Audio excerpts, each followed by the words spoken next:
திருச்செந்தூர் அருகே முறையாக தூண்டில் வளைவு அமைக்க வலியுறுத்தி 200க்கும் மேற்பட்ட மீனவர்கள் கடலில் இறங்கி போராட்டத்தில் ஈடுபட்டு வருகின்றனர். இதுகுறித்த கூடுதல் தகவல்களை எமது செய்தியாளர் பவானியிடம் கேட்கலாம்.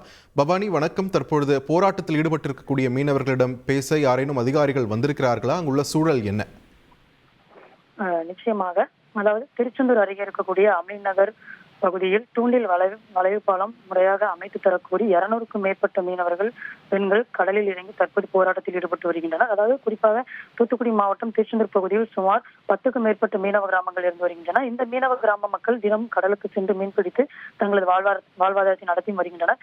இந்த நிலையில் திருச்செந்தூருக்கு அருகே இருக்கக்கூடிய அமீநகர் பகுதியில் சுமார் 200க்கும் மேற்பட்ட விசைப்படகுகள் இருக்கிறது. இதன் மூலம் மீனவர்கள் கடலுக்கு மீன்பிடிக்க சென்று வருகின்றனர். ஆனால் அமீநகர் கடற்கரை பகுதியில் ஃபைபர் படகு கடலுக்கு இறங்க முடியாத நிலை இருந்து வருகிறது.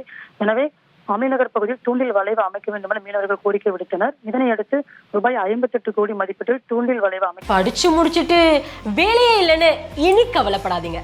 பிரதமரின் வேலை வாய்ப்பு உருவாக்கும் திட்டத்தின் மூலமா நீங்களே பல பேருக்கு வேலை கொடுக்கலாம். ஃப்ரீடம் ஆப்பை டவுன்லோட் பண்ணி தெரிஞ்சுக்கோங்க. ஆனால் ஒருபுறம் முழுமையாக தூண்டில் வளைவு அமைக்கப்பட்டிருக்கிறது. ஆனால் அதற்கு எதிர்புறம் முழுமையாக அமைக்காமல் சுமார் 50 மீட்டர் மட்டுமே அமைத்திருக்கின்றனர். அதனை கடலுக்குள் படகை செலுத்தியது. கடலில் இருந்து கரைக்கு படகை கொண்டு வருவதும் மிக சிரமமாக உள்ளது. எனவே முழுமையாக தூண்டில் வளைவு அமைக்க வேண்டும் என மீனவர்கள் தொடர்ந்து கோரிக்கை விடுத்து வருகின்றனர். இந்த நிலையில் இன்று மீனவ மக்கள் கடலில் இறங்கி கருப்பு கொடி ஏந்தி போராட்டத்தில் ஈடுபடுவோம் என அறிவித்திருந்தனர். இதனையடுத்து இன்று திருச்செந்தூர் அருகே உள்ள பழையக்காயல், புன்னக்காயல், சிங்கத்துறை, கொம்புத்துறை, வீரபாண்டியப்பட்டினம், ஜீவா நகர், அமீன் நகர், ஆலந்தலி உள்ளிட்ட மீனவ கிராம மக்கள் கடலுக்குள் மீன்பிடிக்க செல்லவில்லை. இதனை அனைத்து மீனவ கிராமங்களும் சுமார் 1000க்கும் மேற்பட்ட ஃபைபர் படகு கரையில் நிறுத்தி வைக்கப்பட்டிருப்பதை நம்மால் பார்க்க முடிகின்றது.